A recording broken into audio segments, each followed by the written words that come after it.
Mestre amado, agradecemos por mais este momento, por mais este encontro, este momento de aprendizado, e pedimos que esteja conosco, Mestre, nos guiando, nos orientando,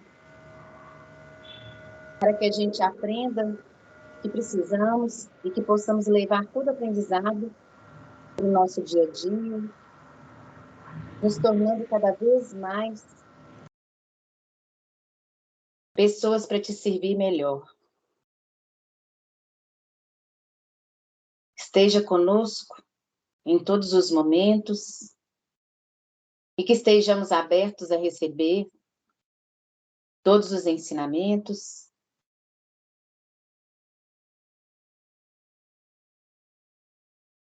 Que assim seja. Que assim seja. Ah, o Willi que chegou aí, ó. E bom. Bom, gente, eu vou dar uma recapituladinha de leve no que eu já tinha falado até então, né, na outra, porque já tem 2 semanas isso, né?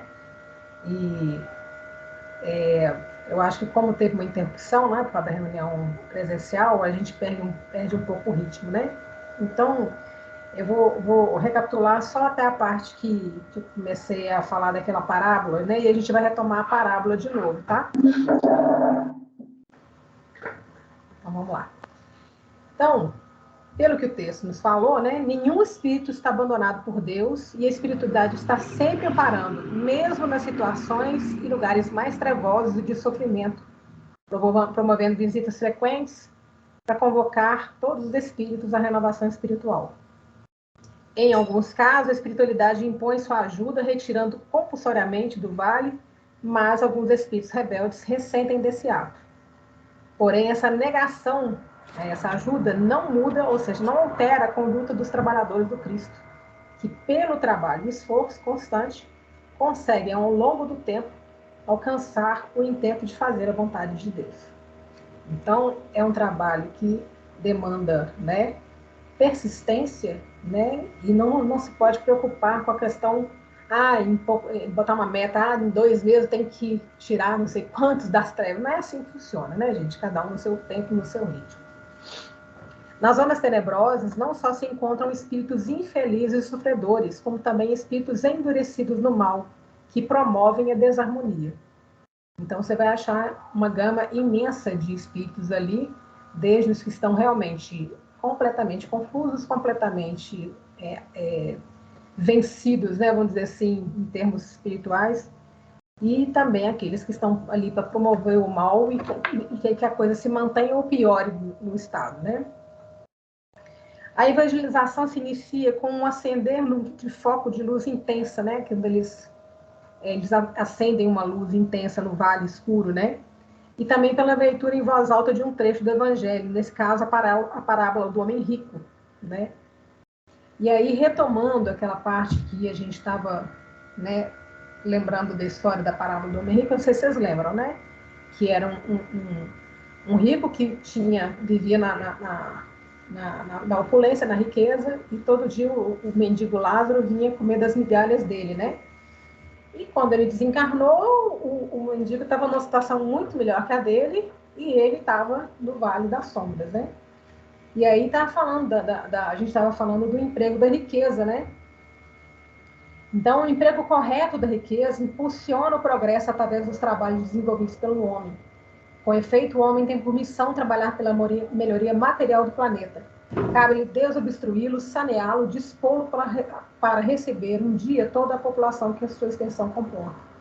Então, até surgiu essa questão, né, de que a gente não, e eu concordo, né, não é endemonizar a riqueza, que não tem nada a ver, que a questão é o recurso, né, como o Vicente tinha pontuado da outra vez.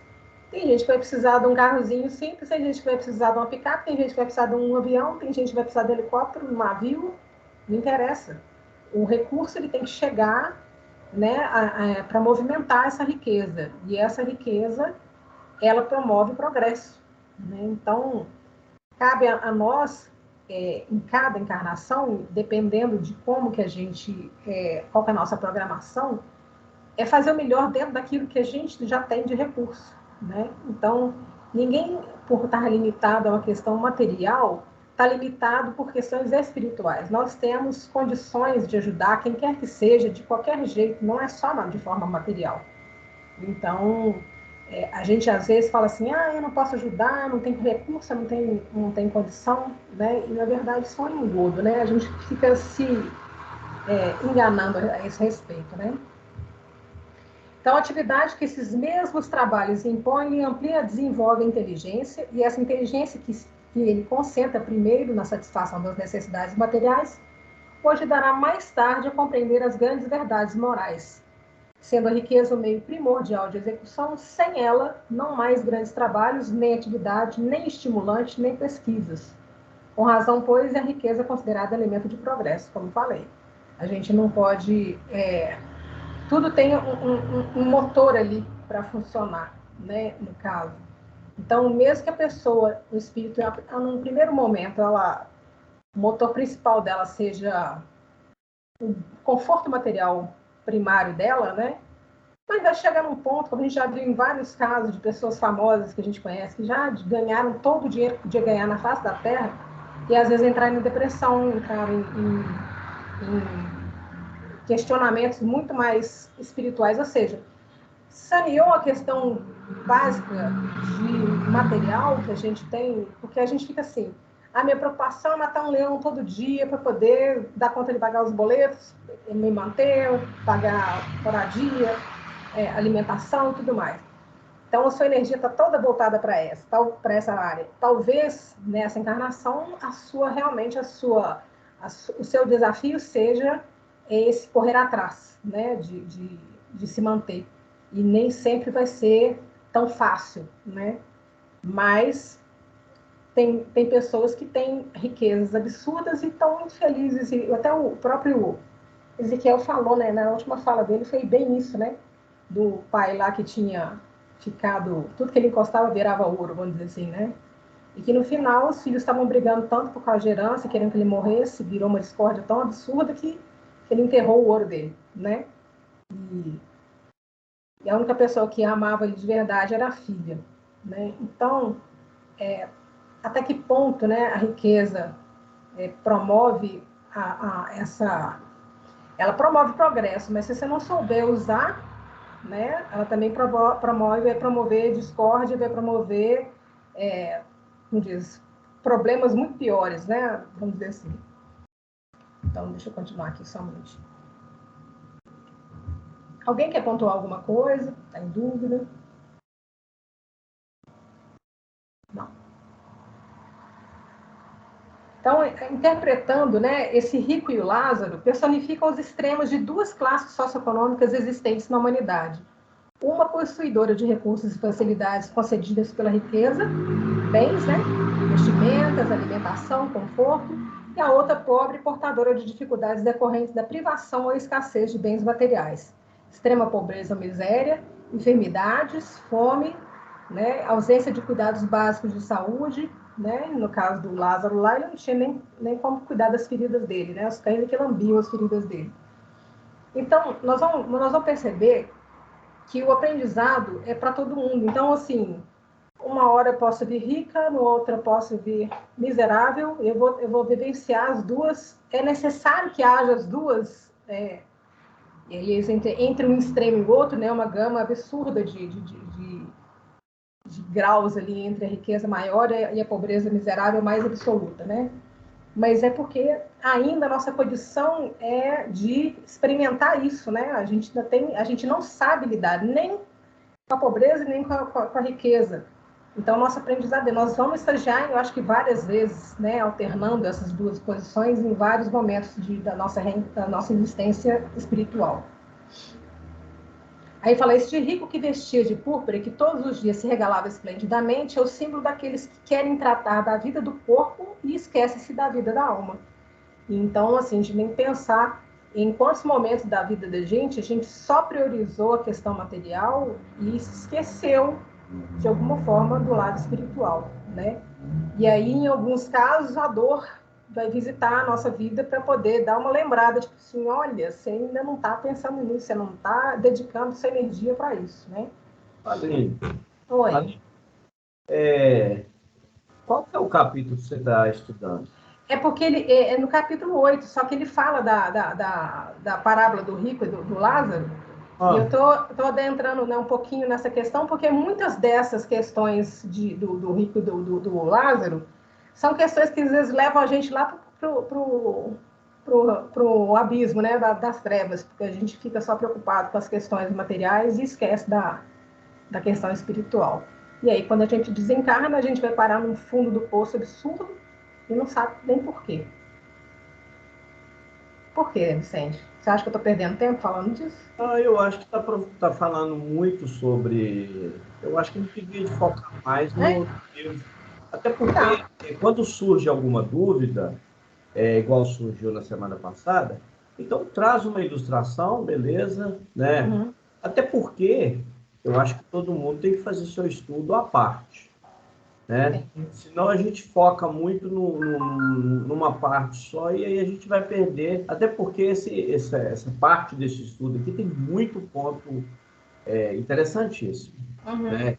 Pois é porque ele volta, no próprio texto ele volta a falar, retoma nessa fala da parábola, então acho que não foi à toa ele falar dessa parábola, né? De alertar quem estava lá no abismo das trevas lá, né? Então, eu resolvi falar um pouquinho, mas se vocês acharem que não vale a pena... Na verdade é o seguinte, nós espíritas, todos nós, a parábola do rico e Lázaro, todos nós, eu acho que com uma semana de movimento espírita, uma semana de participação e de estudos evangélicos, a gente já tem uma noção bem básica do que nos Se vocês quiserem, eu posso colocar esse estudo do Rico e do Lázaro no grupo e cada um estuda por sua conta, então. Não, Aline, eu acho que essa parábola tem uma parte até muito interessante, que é a hora que o rico percebe onde que Lázaro estava, né?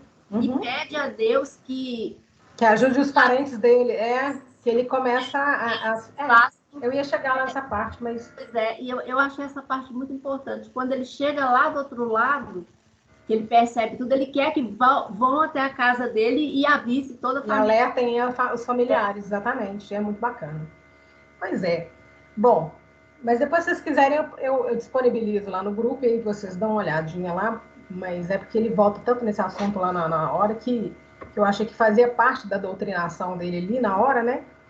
Bom, então ele fez essa leitura, né, do texto do Evangelho, e aí, após essa leitura, se houve gritos ameaçadores, e aí eu achei interessante que bolas de substância negra começam a ser lançadas em direção ao grupo, né? E foi necessário, então, utilizar redes luminosas de defesa com elevada potência magnética que barravam as bolas negras. E aí falou também de setas, né? Então, assim, de um lado, a espiritualidade mais elevada na defesa, né? E de outro, a espiritualidade mais, vamos dizer assim, inferior, utilizando, né, de tudo magneticamente falando, né, gente? Porque eu acredito que esse material já é ali uma manipulação do que tem ali na região em termos de pensamento. Eles se alimentam disso e utilizam esse magnetismo para criar essas coisas, né? Então, eles vão entrar em defesa, né? Vamos dizer assim. Aí ele fala que no caso como esse é necessário ter firmeza e serenidade, né? Porque a gente é muito reativo, né? Então, assim, se a gente recebe algum tipo de agressão, a gente logo já se coloca, né, inflamado, né? Reativo, a gente quer revidar. E no caso de quem quer fazer o trabalho, né, do Cristo, a gente tem que repensar essa atitude e a gente tem que se educar para não ser tão reativo nesse aspecto, né? E entender ali que você pode se defender. Ninguém está falando para você ser bobo, deixar a espiritualidade inferior te atacar e você não fazer nada, não. Não é isso, não. Né? Mas tem que ter firmeza, né? E amor acima de tudo. Então, o padre Hipólito retoma a evangelização, lembrando aos espíritos que quando uma mente está perturbada, ela só sabe fabricar pensamentos de angústia destruidora. O desequilíbrio e o sofrimento acabam se tornando negação e depois em mal. Olha só a gradação da coisa, que interessante. Eu estou sofrendo, eu fico o tempo todo produzindo pensamentos angustiantes e destruidores, aí isso acaba por se tornar uma negação, uma rebeldia, e logo eu já estou praticando mal, né? Então, olha só, é um caminho, né? Que, tipo assim, se a gente não vigiar, a coisa vai tomar uma proporção que vai perder o controle, né? Que é o caso que eles estavam lá. E o que a princípio era apenas um sofredor acaba se tornando um gênio do mal, praticando o mal e se rebelando contra os trabalhos dos tarefeiros do bem. Então, ali no meio tinha uma série de espíritos ali que já estavam nesse estágio de trabalhar contra, né? Eles não estavam só se recusando, eles já estavam se rebelando contra, né, a ajuda dos mensageiros do bem ali. Então, essa alteração de pensamento, degradação de pensamento, é responsável também pela degradação e alteração do aspecto fisionômico, de modo que o espírito passa a ter uma aparência demoníaca. Aí a gente vê muito em reunião mediúnica, teve espíritos assim, com quem eu conversei, que falavam assim, você não está com medo de mim? Eu falei, por que eu teria? Ele falou, por causa da minha aparência. E falou, porque eu estou uma aparência horrível. Eu falei, graças a Deus eu não sou vendo, eu não sou médium vidente, porque provavelmente eu me desequilibraria. Porque a gente tem relatos, né, em vários livros, inclusive do André Luiz, que as aparências ali são aterradoras, né? Então, mas a providência nunca se cansa e nunca para de amparar, de lutar, de levar a palavra de Deus a todos os espíritos onde estiverem. Ou seja, se a gente está pensando em ser um trabalhador do Cristo, a gente tem que pensar que não existe lugar ou situação que a gente deve se negar a fazer o trabalho do Cristo. É em qualquer lugar, de qualquer jeito, em qualquer situação, né? Tem o livro, se não me engano, é um abismo, né, Vicente, que o Ranieri e o outro vão lá para baixo, e aí tem um prepósito lá com 2 espíritos de luz, lá bem no fundo do abismo. E aí ele pergunta, mas vocês dois aqui, né, nesse lugar não tão degradante, eles falam, não, a gente está trabalhando por Cristo, aqui está tudo ótimo, está tudo bem, está tudo certo. Tipo assim, não importa onde, não importa como, né? Então é muito bacana. Aí um padre Hipólito, imantando com seus pensamentos angélicos, irradiando luz, e com isso os gritos silenciaram. Então, além da fala, ele magnetizava a fala dele, né? E ele utilizava tudo, né, de luz que tinha dentro dele para poder projetar isso na fala dele. E aí os gritos silenciaram, né? Seguindo sua linha de raciocínio, o padre lembrou que não existem privilegiados ou favorecidos de Deus, que a vida é regida por uma justiça indefectível, que todo espírito que alcançou alguma luminosidade já passou por sofrimentos e incompreensões, mas também já iniciou seu aprendizado de amor, de gratidão a Deus e ao Cristo. Então, a princípio, quem está lá no Vale das Trevas pode achar que os mensageiros do bem são protegidos de Deus, que são privilegiados, que nada acontece. Gente, todo mundo passou pela fieira da evolução com as mesmas condições, né? A nossa reação a esses aprendizados é que nos fizeram atrasar ou não, né, a nossa evolução. Então, que eles ali estão ali, mas eles já passaram por todo tipo de, né? Aqui, ó. Um ponto a se destacar é que todos os espíritos trabalhadores do Cristo sentem a necessidade de procurar os espíritos que fizeram parte do passado para retificar o caminhar os caminhos percorridos, pedir perdão e agradecer. Então, de uma certa forma, o grupo que estava ali não estava ali à toa, né? O grupo que estava ali, eles tinham alguma ligação com aquelas pessoas. Eu acho que a gente deve ter ligações, acho que sim, a gente não saberia numerar de quantas encarnações e quantas pessoas a gente já afetou ou foram afetadas e que a gente foi afetado por elas. Então, assim, a humanidade inteira, de alguma forma, está ligada por laços de amor ou de ódio, de alguma forma. Mas que no caso daqueles que já adquiriram essa elevação, esse entendimento, já há uma necessidade de tipo assim, eu vou agora proativamente ir para um trabalho para resgatar, né, o que eu fiz com outras pessoas, se elas estão num vale de trevas, onde que elas estiverem, eu vou ter que retomar esse contato, eu vou retomar de alguma forma, não precisa ser tão, às vezes, tão ostensivo, né? A pessoa não precisa reconhecer, igual, por exemplo, a gente trabalha na reunião mediúnica, a gente vê que tem espíritos ali que vão conversar, e às vezes, por exemplo, o Ezequiel já até me comentou que em algum momento eu já tive escravos e já trabalhei como pecuarista em alguma encarnação. Então, quando vem um espírito falando que foi escravo, eu, tipo assim, pode ser que não tenha ligação direta comigo, mas é uma questão minha. É uma questão que eu de alguma forma, preciso resgatar e fazer meu trabalho para amenizar o que eu já criei nesse sentido, né, do escravagismo. Então, toda vez que eu penso assim, estou conversando com alguém que pode ser alguém que eu prejudiquei, né? Pode ser alguém que eu já maltratei, que eu já matei, que eu já fiz absurdos. Então, é o momento que a gente tem para a gente retomar esse vínculo de uma outra forma, né? Então, a espiritualidade não perde viagem mesmo, né? Então, a compreensão desse montante de débitos é que nos move nesse sentido. Então, a gente já imagina quanto de mal que a gente já fez, quanto de prejuízo a gente já deu, e aí a gente tem noção do tanto de trabalho que a gente tem pela frente ainda, né? Tá, a quantidade de espíritos que já fazem parte do nosso passado, que temos laços a resgatar. Portanto, aí que vem a necessidade de trabalhar incansavelmente pelos que ainda estão nas trevas, pois muitos deles estão lá por nossa causa. Então, às vezes, nós, com a nossa atitude errada, nossa conduta, é que colocamos esses espíritos lá, e às vezes eles estão lá há muitos séculos, esperando ser resgatados. E às vezes a forma que a gente tem que fazer para tirar eles de lá é a gente ir ativamente no trabalho. Em vários momentos, nós somos como o rico da parábola.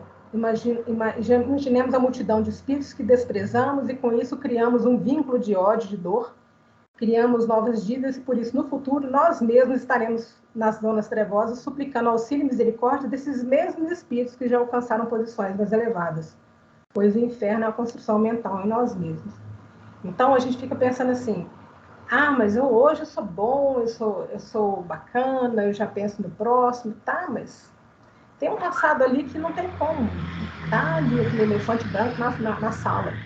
Então, eu tenho que dar um jeito de rever a minha postura e começar a trabalhar em prol dessas pessoas. Porque, senão, se eu continuo também, eu vou acabar muito pior do que eles também, né? Se estamos na posição de inferioridade, devemos ter a humildade de receber o auxílio deles, mas não basta rogar, é preciso renovarmos o interior para receber essa luz. Então, em vários aspectos ali, ele falou, né, que só ficar suplicar por ajuda não resolve se eu não quiser renovar minha atitude, né? Se eu não tiver a humildade para aceitar a ajuda, né? E a persistência, né, para querer que esse bem venha até a mim, né? Que eu consiga alcançar esse bem. Essa renovação é fruto do sofrimento purificador. Quanto maior o desvario mental, maior a intensidade da angústia, fome, sede, aflição e enfermidades no plano espiritual. E é aquilo que a gente vê, né? Que a pessoa às vezes desencarna, sai da casa dela, desencarna e volta para casa ou volta para um lugar onde ele onde ele pode continuar alimentando os vícios dela, né? De bebida, de álcool, de droga, de alimentação, né? Então, assim, quanto maior o desvario desse desequilíbrio mental, né? Mais angústia, mais fome, mais sede, né? E enfermidade. Essa enfermidade aparece, né, no plano espiritual, no nosso perispírito, né? Então, as tarefas do Cristo estão encaminhadas. Ninguém pode se considerar anjo, né? Então, todos nós estamos nessa caminhada. Nós estamos um pouco mais à frente de alguns, estamos muito atrás de outros. Então, todos nós estamos seguindo o caminho, né? Todos temos defeitos e aspirações. eles vêm nos convidar a renúncia dos impulsos egoísticos, ao reconhecimento devido ao Cristo e a penitência dos erros do passado, gratidão à misericórdia divina, e termos entendimento e a força para executar a vontade divina sem personalismo, sem interesses pessoais particulares, entendendo os deveres que nos cabem e alimentando a esperança no porvir. Então, o primeiro passo ali é reconhecer que o meu estado, né, qual que é o meu grau, né, de elevação ou de, tipo assim, nível espiritual, né? Em que nível que eu estou, né? A partir do momento que eu estou na caminhada, né, eu tenho que, como diz, começar a entender que eu tenho que renunciar ao egoísmo, reconhecer o Cristo, não é penitenciar, mas assim, reconhecer que eu tenho que resgatar os erros do passado, né? E aí eu não me coloco na posição, eu vou fazer do meu jeito, do jeito que eu quero, porque é assim que vai funcionar. Não. Já existe um roteiro, Jesus já deu um roteiro pra gente, né? Então, é seguir o que Jesus ensinou. Até então, alguém quer comentar alguma coisa? Quer fazer alguma pergunta? Eu preciso molhar a boca, só um minutinho. Tranquilo, gente? Tranquilo. Então, muitos no Vale de Treva ouviram o apelo, mas não se movimentaram por medo dos espíritos verdugos, que faziam vigilância no local. Então, na hora que o Padre Hipólito falou ali, alguns escutaram, mas, assim, por medo, eles estavam esperando, o André Luiz estava esperando que houvesse, né, um movimento da parte dos espíritos ali, em direção a eles, para eles poderem receber ajuda, e não houve, né? Estava todo mundo cantoado lá. E aí ele achou estranho, né?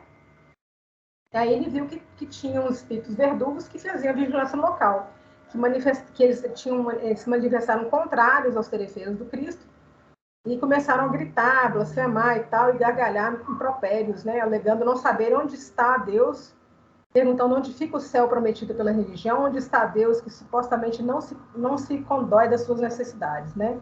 Então eles estavam ali naquele momento de revolta, vamos dizer assim, né? Aí o Padre Hipólito argumenta que Deus e o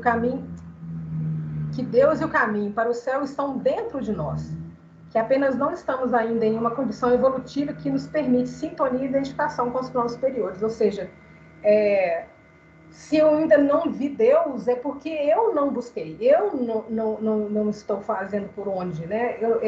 Não é que Deus esqueceu de mim, é porque eu ainda não estou conectado com o bem, o amor de Deus. Então, como é que eu vou enxergar? Como é que eu vou exigir isso, né? Que Deus apareça para mim? Aí eu não estou em condição de fazer isso, né? Então, como é que eu consigo, né? As religiões criadas pelo homem envenenaram nossas mentes, criando falsas concepções de Deus, mas que essas religiões apenas refletiam a nossa condição moral, ou seja, a gente põe a culpa na religião, mas quem criou a religião fomos nós, né? Então, é aquela história, eu não estou vendo Deus, mas eu criei uma mentira para mim, e aí a mentira volta contra mim, eu acho ruim. Aí é difícil, né? Complicado. Então, quando nos mostrarmos renovados em nossas mentes, de modo a comungar com Cristo e seu Evangelho, a interferência do negativo sacerdote não será mais possível. Ou seja, por mais que eu tenha acesso às religiões, ou quem quer que seja, né, qualquer espírito, qualquer encarnado vier me falar, né, a respeito de como é o céu, como é, eu não vou me deixar levar, eu não vou ser essa pessoa ingênua que vai acreditar na primeira coisa que se fala, né? Mas eu tenho que me mostrar renovado primeiro, né? E aí sim eu vou me elevar meu padrão vibratório, eu vou levar meu nível de educação moral, e aí eu vou só, né, entendendo coisas mais importantes e mais vai abrindo mais meu leque de compreensão, né? Que o dogma constitui desafio à inteligência investigadora e construtiva para que se amplie os conhecimentos sobre o universo infinito, e castigo para as mentes ociosas que não refletem e para aqueles que não entendem que o destino é decidido por cada um de nós. Então, fala, se é um dogma, meu instinto investigativo vai ser colocado para funcionar, para eu poder ampliar o conhecimento do universo, né? E se eu tenho uma mente ociosa, que não quer trabalhar, que não quer pensar, que não quer raciocinar, isso vai ser um verdadeiro castigo, de eu ter que lidar com dogmas, né? Então, de qualquer forma, ou você escolhe a posição de estar investigando, questionando, ou você escolhe a posição de sofrer porque você tem preguiça de pensar, tem preguiça de questionar, né? Que a sabedoria de Deus se manifesta em toda a natureza. Então, se ela se manifesta em toda a natureza, eu tenho que observar a natureza e comungar com ela para entender, né, como é que as coisas funcionam, como é que a vida funciona e como é que Deus se faz presente na minha vida, né? Até então, alguém quer comentar? Não? Nossas observações ingratas e criminosas são fruto de nossa vaidade ferida e orgulho humilhado. Se buscarmos na nossa consciência, veremos que não temos condições de exigir visões e revelações, pois ainda não as suportaríamos, as visões celestes, né? Então, é como se fosse assim, porque Deus não... Deus apareceu, não estava aqui quando eu estava sofrendo. Gente, mas você está só vendo sua dor e você não tem elevação espiritual. Nem que eu quisesse, eu teria condição de perceber ou compreender qualquer manifestação divina na minha vida se eu não tenho elevação moral para isso, né? Então, as palavras de Palikbot foram recebidas de formas diferentes. Para uns eram convincentes e algumas pessoas se sentiram bem, como se estivessem ouvindo aquilo que elas esperavam ouvir mesmo, mas para outras não. E os que ainda estavam endurecidos gritavam e intimidavam os demais. Ou seja, aí começou uma brigaiada, né? Tipo, se algum ali demonstrou algum sinal de que estava começando a abrir a mente para um novo conhecimento, os outros que estavam rebeldes ainda começaram a, tipo assim, né?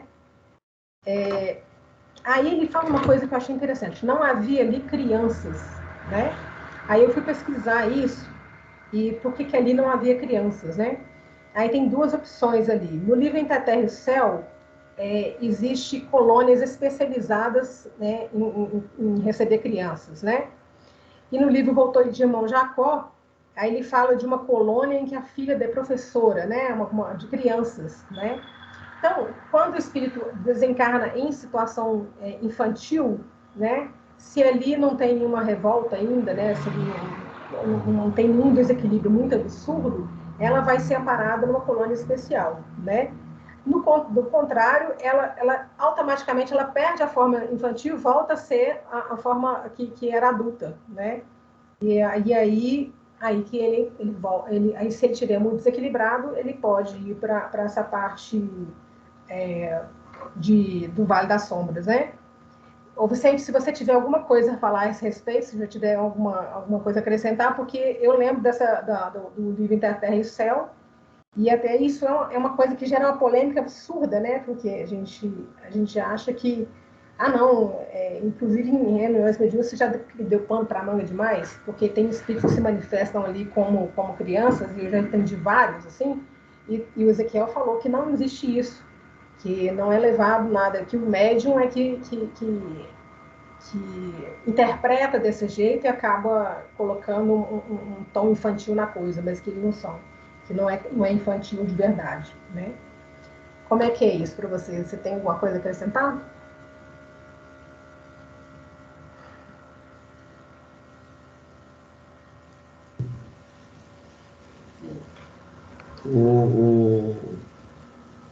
Na realidade, o espírito que desencarna na condição infantil e ele mantém a condição infantil, então ele é um espírito involuído, né? Porque a condição material é da matéria, é do animal, ela não é do espírito. Tanto é que nós mantemos a nossa característica fisiológica de nossa última encarnação no plano espiritual em razão de nossa involução. E nós somos ainda espíritos materialistas, né?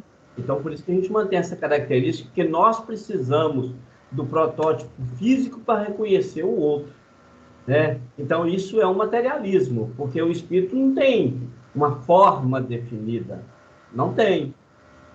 Essa forma humana que nós atingimos aqui é uma necessidade para a nossa separação. Tanto é que se nós formos ver internamente no nosso corpo físico, todas as nossas células têm uma igualdade, apesar de serem diferentes, né?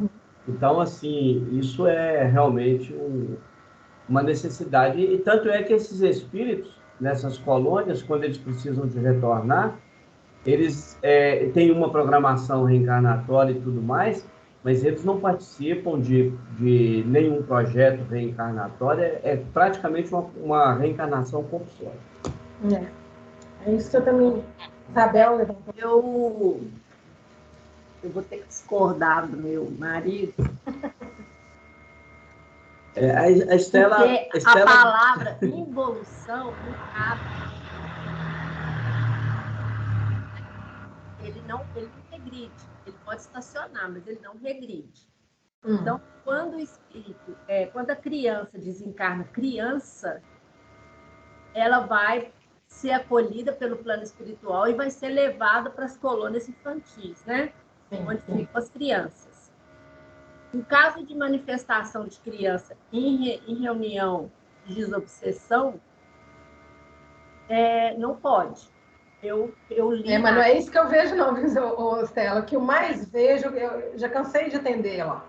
Cansei de atender. Mas de tudo que eu li na época que deu até, igual você falou, já deu muita conversa, deu muita discussão, isso, né? Discussão positiva, né? Sim, deu muito debate, né? Deu muito debate. E isso não pode acontecer, porque uma criança não tem condição de ir para uma reunião de desobsessão. Então, eu acho que seria uma coisa de fazer, então, uma palestra sobre isso lá, porque não foi um nem dois médios que deram manifestação lá que era de criança, não, viu? Eu já atendi E olha que eu participo em 4, 5 reuniões mediúnicas e é muito comum. Porque... Eu já atendi um também lá, na sexta-feira. Pois é, então, assim, a gente tem que até perguntar para essas crianças, na hora que elas estão lá, né? Pai, o que foi? Por que você está aqui? Né? Porque Eu ouvi uma explicação em uma palestra uma vez que, tipo assim, crianças que desencarnou muito jovem, tipo assim, jovenzinha mesmo, menos de 1 ano, 2 anos talvez a encarnação, como ela não se completou ainda, o espírito quando desencarna, ele volta como adulto. Depois dos 7 anos, que ela já está encarnada, aí tem um processo, quando ela desencarna, ela fica lá como criança, e volta à sua forma normal, de adulto. Ele passa por um período como criança e vai se adaptando até voltar de novo. Isso. Então, eu não sei se é que funciona. Isso, mas ela não pode ir numa reunião de obsessão na forma de criança, com a mentalidade infantil, com a mentalidade da criança, porque ela ainda não sabe nem se às vezes desencarnou. E ela não tem noção, e ela não tem ali naquela vida material suficiente para estar, por exemplo, numa área umbralina ou numa área de sofrimento, né? Porque a vivência dela ali foi pequena. E mesmo se ela tivesse perturbações na época infantil, né, igual hoje a gente vê muito crianças com perturbações, até suicídios, né? Mesmo assim, elas são recolhidas pelo plano espiritual, né, pelos seus tutores espirituais e levadas às colônias espirituais. Elas não ficam vagando. Tem outra pessoa querendo falar. Pode falar aí. Tem a Ana e depois o Marcos. Vai lá. É porque agora eu fiquei na dúvida, porque já aconteceu, mais no começo, quando eu comecei a frequentar as reuniões, que eu dei passividade, não era uma criança, era como se fosse início de uma adolescência, mas ainda muito com uma mentalidade infantil. E a comunicação foi muito confusa, assim, para mim, assim. Parecia que não veio para falar muita coisa, assim. Parecia que precisava só daquele choque, sabe, assim, para entender o que tinha acontecido. Então, eu fiquei um pouco na dúvida, assim, quando a gente começa a falar de ali, talvez, uns 11, 12 anos, já tem a possibilidade de ir para um umbral ou eles também são acolhidos em colônias especiais? Eu vejo 12 anos como criança ainda, né? E pode ser que foi na reunião para receber, igual você falou, o choque anímico, né? Para acordar, alguma coisa assim. Mas ficar vagando, ficar perdida, para mim, 12 anos é criança. Ainda não tem uma vivência grande. Se bem que hoje, né, gente, é tudo tão diferente, né, do que antigamente, né? As crianças estão sendo expostas a tantas coisas. Cheguei. Mauro quer falar também. Vamos ver o que ele vai falar. Boa noite a todo mundo aí. Eu vejo da seguinte forma, assim, que é uma coisa a se questionar, porque realmente toda reunião que eu não vejo mais como uma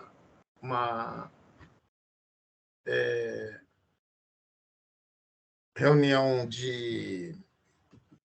igual você está falando, que é uma reunião de desobsessão. E sim uma reunião de socorro mediúnico. E cada uma dessas reuniões, ela tem um mentor, tem um organizador no plano espiritual.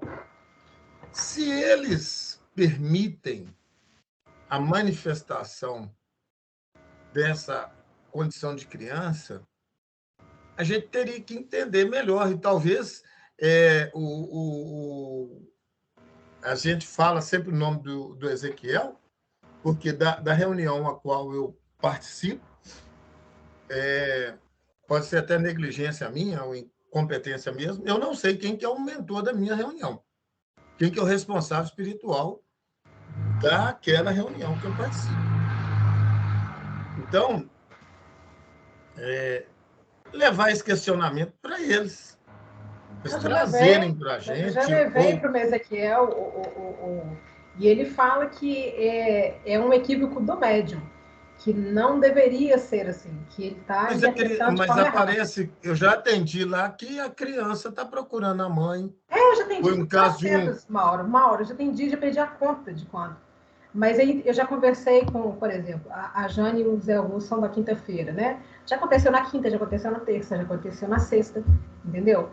E todo mundo fala, não, tá errado, não é assim não, mas continua acontecendo e ninguém faz nada. Então, eu acho mas que se foi um desencarne ali de um acidente, e o espírito está ainda na forma de criança, ele não teve a condição evolutiva para fazer essa mudança. Saiu de uma forma brusca. Então, sinceridade, eu não tenho nem conhecimento e eu acho que, no caso, o organizador da reunião teria que trazer para a gente elucidar isso aí para a gente. Porque... Eu te perdoo, mas é o seguinte, se nós estudarmos bem André Luiz é claro. André Luiz é claro nesse sentido. Está lá no livro de André Luiz. O espírito que desencarna em forma infantil. Espírito não tem sexo, espírito não tem forma, a forma é perispirítica, espírito não é matéria densa. A gente precisa de entender tudo isso. Tanto é que o perispírito, ele sendo matéria maleável, nós podemos, inclusive, André Luiz fala lá diversas vezes, que mentalmente nós podemos alterar a forma perispiritual para ficar mais jovem, mais velho, ou até manter a nossa forma anterior. Olha que interessante. Todo mundo que sonha com o Ezequiel conversando define quem é o Ezequiel pela voz, pela forma de falar. Não é pelo protótipo físico. Por quê? Porque quase sempre quando alguém conversa com ele no plano espiritual, me vê meu protótipo físico. Mas ele não tem meu protótipo físico. Isso é só para definir para as pessoas que ainda somos nós materialistas, que precisamos ainda de um retrato para definir A, B ou C. Então, essa que é a dificuldade. Agora, André Luiz é claro. o espírito que desencarnou numa forma infantil e manteve essa forma, ele é involuído. Ele é involuído. O que é involução? Ele não tem a capacidade de retornar à condição natural dele de espírito. Então, isso é uma involução. Então, o que acontece? Bem, é porque você está colocando a evolução de uma forma diferente. A evolução é um conjunto. Ela não é só uma... Evolução é voltar para trás. Não, bem, não. Evoluir ou involuir, quando você está falando que eu sou involuído, é que me falta recursos. Para não se usar o termo de ignorância, que é muito mais complexo, então você fala de involuído, que é a mesma coisa, né? Quando eu estou falando da involução do espírito, ele não tem a capacidade, como muitos outros, de desencarnar e voltar à condição normal. Eu acho que está vendo a confusão, Vicente, com o termo involuído, no sentido de retrogradar, de regredir. E não é, igual ele falou. Mas isso está fixado na forma infantil. Ele desencarnou na forma infantil, não tem condições... Ele não tem condições de desencarnar na forma infantil e voltar para a forma adulta. Quando você porque fala... não é porque ele é evoluído, é porque ele está ligado naquela forma. Então, ele vai ficar um tempo na forma infantil, vai ser recolhido bem, mas colônias. Isso é ponto de vista. Não é o que o André Luiz fala, não. Se você tiver algum livro, qualquer um de vocês que tiver algum livro que prova o contrário do que o André está falando, aí nós temos que realmente rever nossa posição. É por isso que eu me baseei nessas duas obras, o Entre Terra e o Céu. E todos dois falam. E o irmão Jacó, voltei do irmão Jacó, que fala que a filha dele trabalhava como professora na colônia para crianças.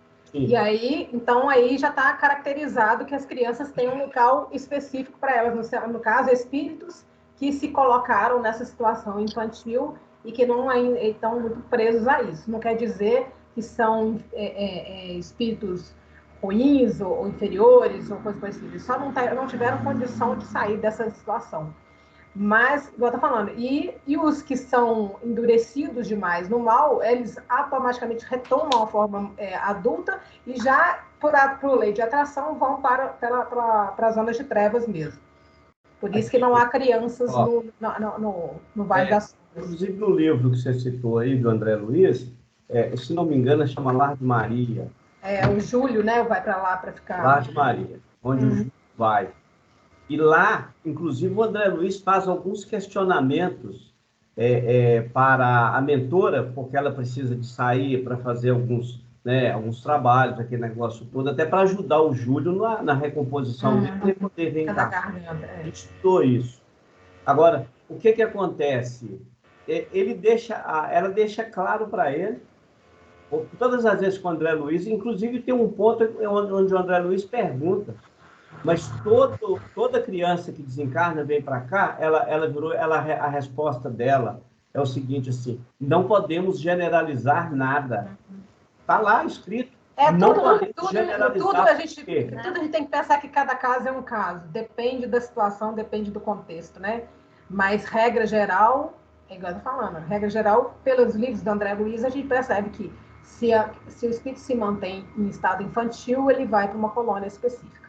Agora, eu sugiro ao pessoal o seguinte, qualquer dúvida que tem, eu acho que tem que estudar.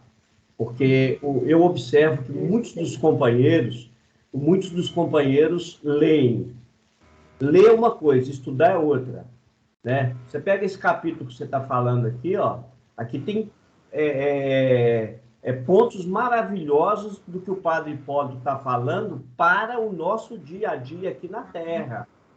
Ele está falando para um grupo de espíritos nas zonas purgatoriais, mas o que está enfocado lá, inclusive ele fala, por exemplo, ele vira para o pessoal e fala assim, vocês não acham que nós também temos as dores da separação com os nossos entes queridos? Ou seja, são espíritos que estão no trabalho do Cristo, mas a condição humana deles ainda está presa ali. Eles estão vivenciando, eles têm saudade dos filhos, saudade da esposa, dos trabalhos, das pessoas, dos amigos. Isso é sequência, nenhum de nós virou anjo, você acabou de citar lá anteriormente. Agora, a gente precisa de pegar e interpretar. né? Interpretar. Porque senão... Agora, outra coisa também, só para não ficar dúvida. Nós não podemos generalizar e virar e falar assim, nenhuma criança pode manifestar numa reunião mediúnica. Gente, não pode fazer isso. Nós não podemos falar isso, você sabe por quê? Porque é claro e evidente que a criança tem certas dificuldades, né? O espírito no corpo infantil tem certas dificuldades. Então, se houver uma necessidade daquele espírito que ainda mantém um perispírito infantil, porque o perispírito é que dá forma para o corpo, não é espírito. O espírito não tem forma. Então, quem dá forma para o corpo é o perispírito, e respeitando as leis da genética. Mas o que acontece é que, se houver uma necessidade desse espírito, por qualquer razão, manifestar numa reunião de mediúnica, ele vai manifestar sim. O mundo espiritual tem recursos para isso. O que a gente questiona é que toda hora tem um menino manifestando. Eu também tenho meu ponto de vista em relação a isso. Aí é ponto de vista, vamos deixar claro, para não criar bagunça. Pode acontecer também de que o espírito, às vezes, ele está numa situação de tamanha dificuldade, porque esse negócio de retrogradar aí, de voltar, eu tenho... aquilo que você adquiriu, você não perde. Mas se nós pegarmos o próprio André Luiz, algumas conversas, pegarmos o Ranieri, nós temos uma quantidade de espíritos que foram nobres na Terra e que eles foram vistos como árvores lá nas profundezas da Terra. Isso está escrito. Tem um livro chamado, acho que Elementais, Espíritos Elementais também, que acho que o doutor Inácio pergunta para ele, era um duende, gnomo, e ele pergunta assim, você sempre foi gnomo? Ele falou, não, eu já fui indígena, e eu voltei à condição de gnomo. Aí eu falei assim, pronto, agora me deu um nó na cabeça. Porque a impressão que a gente tem é que não... Nós não podemos confundir as coisas. O fato de você adquirir um conhecimento, você não vai perder ele. Mas o que adianta eu ter um conhecimento e não aplicar ele? Então, é como eu ter talentos, é como eu ter ferramentas e não usar essas ferramentas. É igual o caso da barata lá, do casal de baratas do Ezequiel. Eu só tenho para guardar, eu não tenho para usar. Então, o que vai acontecer? Eu não sei se você citou aí um dos casos aí, lá nas zonas purgatoriais densas, onde a equipe espiritual desce e 2 espíritos luminares estavam lá nas profundezas. Você citou aí. O abismo. Eu acho que é o abismo da Ranieri. Mas no André Luiz também tem uma passagem assim. Eu não sei qual dos livros, não, mas tem. E quando eles chegam lá, 2 espíritos luminares tomavam conta daquela casa. E aquela casa era para manter só os loucos. Aqueles que atingiram uma condição de loucura na Terra em razão dos crimes cometidos, eles são aprisionados e cuidados. Inclusive o André Luiz questiona, mas eles estão desamparados? Não, eles não estão desamparados, mas eles têm que acordar para a realidade deles. É eles que vão acordar. Padre, o padre aí que ficou lá na fonte. Hein? Padre Hipólito, você está falando? Não, o outro. O ex-amante, o companheiro da Zenobia. Ele ficou 40 anos nas zonas purgatoriais. Pois é. Né? Então, é por isso que eu acho o seguinte, se a gente tem dúvida, né, eu não sou dono da verdade, eu sou um cara estudioso, eu sou pesquisador, mas eu posso enganar também. Eu posso ter lido ali e enganado. Então, eu sugiro a todo mundo que busque. E isso, inclusive, é um capítulo do livro. Eu cheguei até a pegar esse capítulo e, inclusive, li para a Estela aqui. Até num dia que houve essa discussão aqui, porque esse assunto veio à baila em outra oportunidade. Né? Então... Está falando desse negócio da cria de criança no plano espiritual? Sim. Sim. A gente tira as dúvidas. Pois é, e aí, na dúvida, igual eu estou te falando, via de regra para mim, eu atendo o espírito, ele se manifeste como criança ou não, para mim, eu estou ali para atender. Eu não estou ali para ficar questionando e ficar botando em dúvida a capacidade do médium ou colocar, como diz, dúvida em relação a como é que o médico deve atuar, ou coisa parecida, isso não é meu papel. Mas, como eu estou vendo que acontece demais, né, e eu não sei se seria interessante fazer uma educação nesse sentido, uma palestra, um esclarecimento para os médiuns, uma fala do Ezequiel, não sei. Fazer uma pesquisa a respeito, isso que o Vicente sugeriu. É. A Ana quer falar e depois a Isabel, só para não deixar ela ficar sem falar. Não, é só porque tem duas coisas que eu fiquei pensando enquanto de uma fala da Estela, porque me ocorreu se talvez não possa acontecer, porque, por exemplo, o Emmanuel, ele tem outras encarnações, mas ele faz a opção de ficar na forma, né, de quando ele encontra com o Cristo, porque aquele momento teve um marco muito importante para ele. Será que a gente não pode pensar a mesma coisa em relação às crianças, né? Aquela encarnação foi uma encarnação significativa.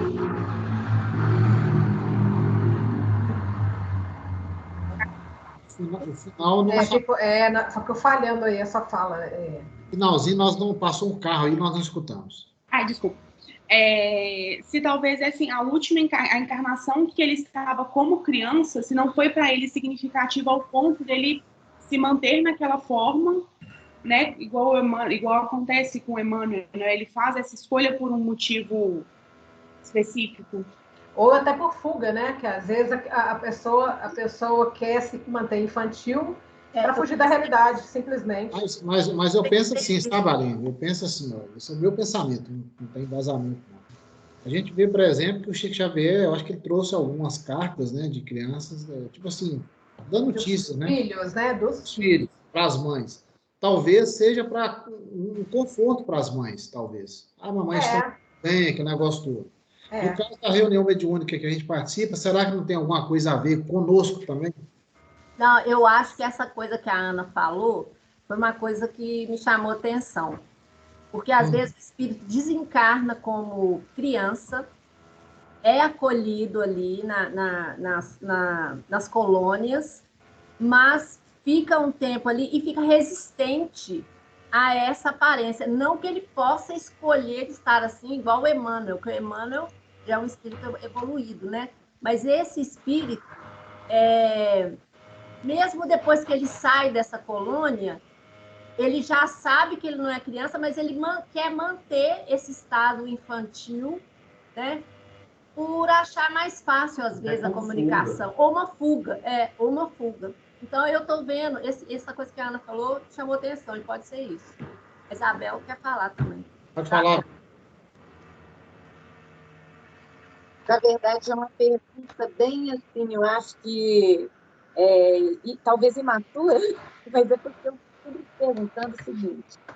Por exemplo, tem lá no livro Nosso Lar. No Nosso Lar tem o André Luiz, que é meio que solitário, vai o caminho dele lá de aprendizado. Aí eu fico pensando assim, como que a gente já entendi que a gente vai por afinidade. A gente se aglomera, né? Nossa família espiritual vai por afinidade, isso tudo eu compreendo. Agora, como que essa família lá no mundo espiritual, isso para mim é tão ainda obscuro, sabe? Porque eu fico pensando assim, o que faz com que um tenha um caminho solitário, o outro está lá, está noivo, então no mundo espiritual também tem casamento, no mundo espiritual você tem um companheiro, aí você pensa assim, meus filhos no mundo espiritual, o que seria isso? Porque, na verdade, o que eu fico pensando assim, a gente tem que treinar o tempo todo o nosso desapego. Né? Então, a gente pensar assim, meu filho, meu marido, meu noivo, não tem nada que é meu. E, ao mesmo tempo, às vezes, você lê nos livros lá e mostra assim, a noiva de fulano, na casa, né, um casal lá. E a gente vê relatos disso. Como que seria isso? Vocês entendem de que maneira? Assim, né? Como que seria essas famílias no mundo espiritual? Para mim ainda eu não consigo entender. Isabel, que eu entendo da seguinte forma, que tem a situação na encarnação em que eu preciso estar mãe ou irmã ou pai ou mãe de alguém para um resgate ali, uma vivência de aprendizado.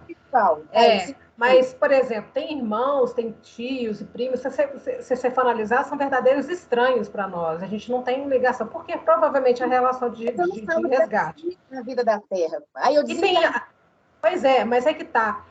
Eu, por exemplo, tem pessoas na minha família que eu tenho um amor absurdo e outras que é tipo assim, tá bom, existiu, fulano tá lá, existe, morreu, morreu, que pena.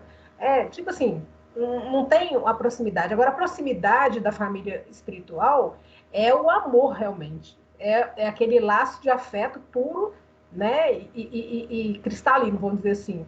Não é uma necessidade reencarnatória. Eu não sou mãe ou irmã, eu estou por uma necessidade encarnatória. Eu tenho um afeto, um amor tão grande por aquelas pessoas que não interessa se ela é pai, mãe, irmã, filho, tio, primo, não interessa. No mundo espiritual já é um ganho, um amor, como diz, já estabelecido, vamos dizer assim. Eu vou te dar um exemplo. Eu tive um sonho um tempo atrás, em que uma pessoa vinha assim, logo atrás, eu acho que era um homem, ele vinha atrás de mim, ele me deu um abraço, sabe aquela pessoa que chega assim por trás, abraça você assim, por trás, assim, na altura do pescoço, encosta a cabeça na sua? E eu não vi quem era essa pessoa, eu falei assim, esse abraço é como voltar para casa. Eu falei isso para a pessoa. Eu não vi quem era. Você está entendendo? Então, se era um afeto meu, se era uma alma gêmea, se era um tio, se era uma tia, não sei quem era, só sei que eu falei. Esse abraço é como voltar para casa. Só isso que eu lembro. E aí, hoje eu tenho um namorado, já tive marido, e essas pessoas, tipo assim, elas estão temporariamente na minha vida por uma questão encarnatória, mas não necessariamente ainda são um amor puro e pleno. Mas o que ela está falando é no mundo espiritual, ali, não aqui. Mas é isso que eu estou te falando. Lá também, porque essa pessoa não está encarnada. Mas essa pessoa estava lá.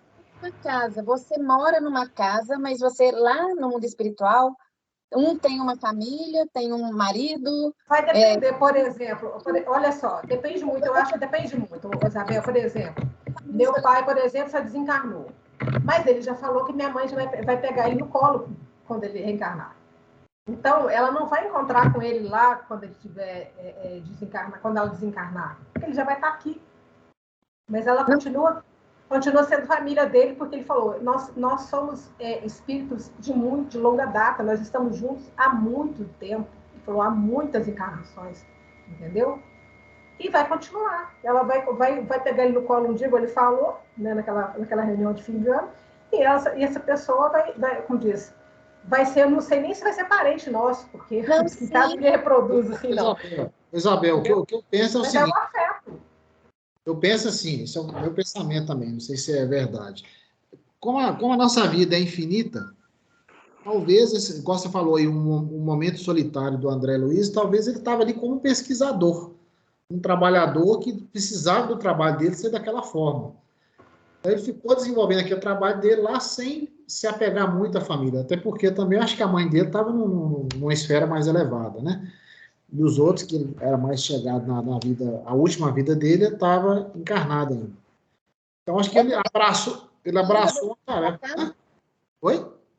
É como se ele ainda não tivesse voltado para casa. Porque você não vê ele com uma casa. Entendeu o que eu estou querendo dizer? Digamos assim, não, porque eu acho que, na verdade, pelo que eu vi lá no nosso lar, ele não tinha mérito ainda para ter um lar lá. Então, ele morava de favor, vamos dizer assim. De beirada. Hã? Morava de beirada. Morava de favor. Então, imagina o seguinte, a gente, quando é adolescente aqui, a gente não sai para estudar na faculdade, vai para fora, os pais ficam lá e os filhos ficam longe. Talvez até casamento tem no livro, no mundo espiritual. Então, as pessoas casam no mundo espiritual, casam, e vou falar mais, tem filhos também. Uhum. Gente, isso está escrito. Nós estamos com um problema muito sério, porque nós estamos esquecendo que, olha para você ver, você desencarna aqui, eu não estou inventando, não, isso está lá no livro de André Luiz. E está no livro Reencarnação no Mundo Espiritual, do Dr. Inácio Ferreira também, do Carlos Barciel, ele também fala dessa parte. Fala, inclusive, olha para você ver, existem espíritos que eles atingem tamanha condição de crime na Terra, que por amor, os pais, em uma colônia espiritual, materializa esse filho lá, para ele viver lá, poder passar por um processo de energia menos densa, melhorar para poder voltar para a Terra. Está lá em André Luiz, eu não estou inventando. Isso está claro. Escuta só.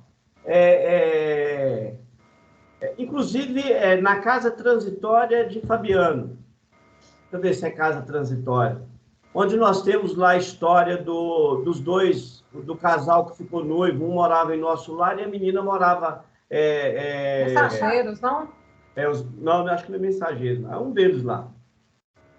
E os dois, o que aconteceu? Para ela poder assumir a responsabilidade do casamento, ela teve que fazer um curso durante 8 anos em nosso lar. Está lá no livro, não estou inventando.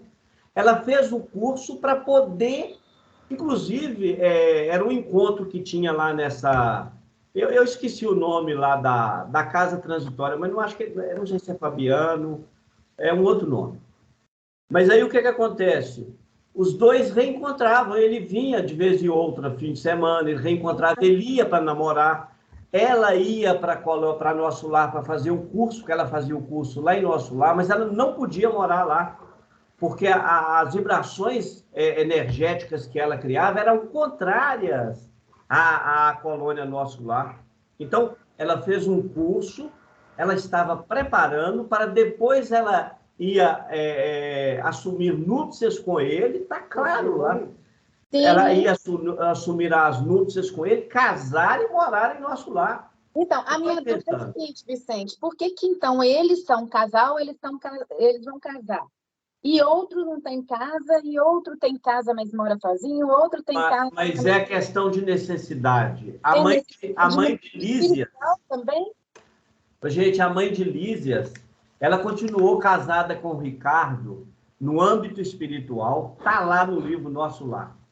A mãe de Lísias, ela continuou casada, ela estava casada com o Ricardo, tinha casa. É onde, quando o André Luiz desencarna e ele vai para o mundo espiritual, depois de um certo tempo que ele sai do hospital, ele é levado lá para a casa dela, né? E ele ficou trabalhando com ela. Eu já esqueci o nome dela também, né?